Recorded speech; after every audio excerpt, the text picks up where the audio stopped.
Today we're talking to Bebe on talent, and we're going to go straight into our first question on talent and talent management.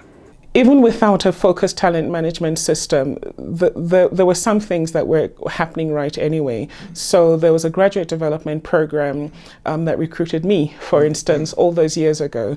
And also someone who was a very senior executive at the time I left. So he was probably a generation before me. So that company had at least the pipelining aspect of it right.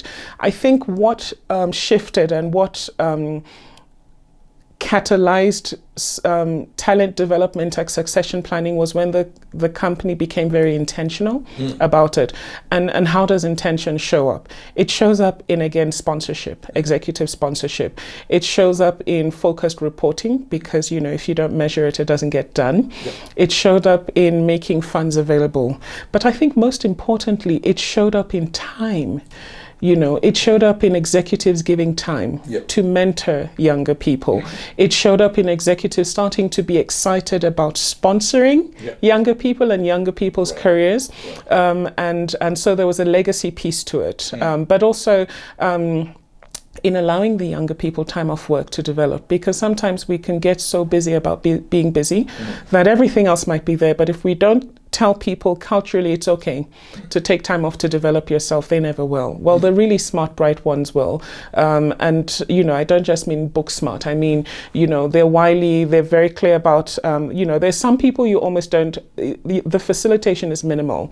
They're very clear about where they want to go. They're very clear about how they want to go, how they add value. And really all you're doing is opening a few doors. There are other people who will be as impactful in the organization, but need a lot more facilitation to get there. So it's for those ones that talent management becomes really important. And there are two types of middle crowd to me, actually. There's the really focused, really high-performing specialist. So it's the engineer who just loves to be an engineer, who has no interest in managing engineering teams or being chief engineering officer, if such a thing exists. He just wants to build big things, design and build things, or the accountant who wants to be an accountant and not necessarily CFO. I think those people need to be recognized and almost ring-fenced as technical specialists, technical experts, and then be given the opportunity to broaden their technical expertise. And so again, if I speak a lot about mutuality. So the value and the benefit that the company does consistently get out of them is their high performance. I mean, they're really engaged in what they do. They become authorities, if you like. I think what then becomes, in my experience, what becomes interesting for them is the ability to share that. So to mentor younger people, to be part of a global network also of people who have the same passion, a peer network of people who think and have the same passion around the topic that they do. So the reward becomes, how do you give them exposure?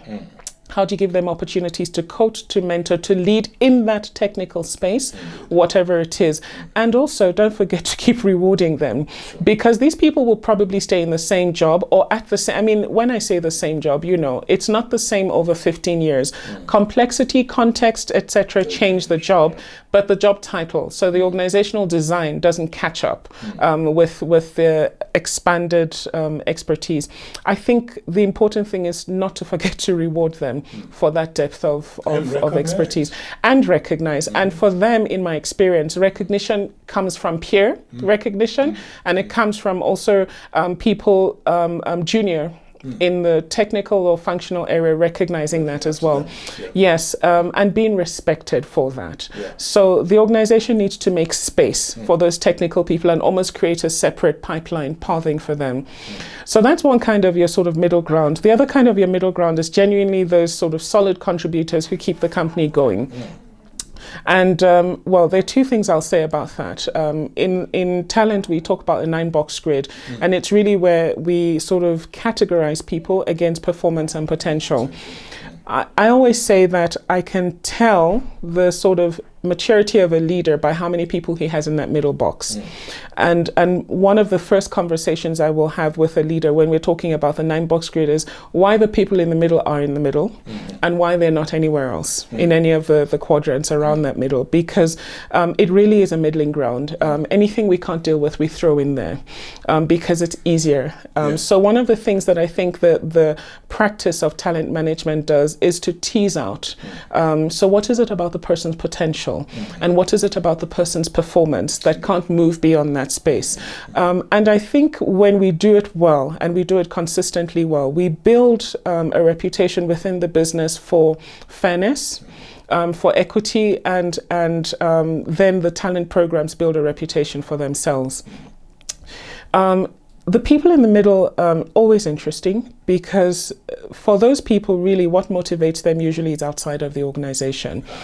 Because you're kind of, I'm performing, but I'm just performing well enough. I'm not really stretching myself to be a high performer. And I have the potential to do a little more, but I'm not really interested in, going so far. I think it's how do you keep them engaged, really, is what you need to do at that level. Because that, for me, is your... it's your bench strength, to be honest. Those are the people that truly, genuinely keep the organization going. Because the high flyers, they are the salt of the earth. They really are. They really are. And actually, without it, you can't sustain your business, because the nature of high flyers, because that's how talent programs are developed, is they stay a short time in roles and they move on. So 3 years, 4 years, they move on.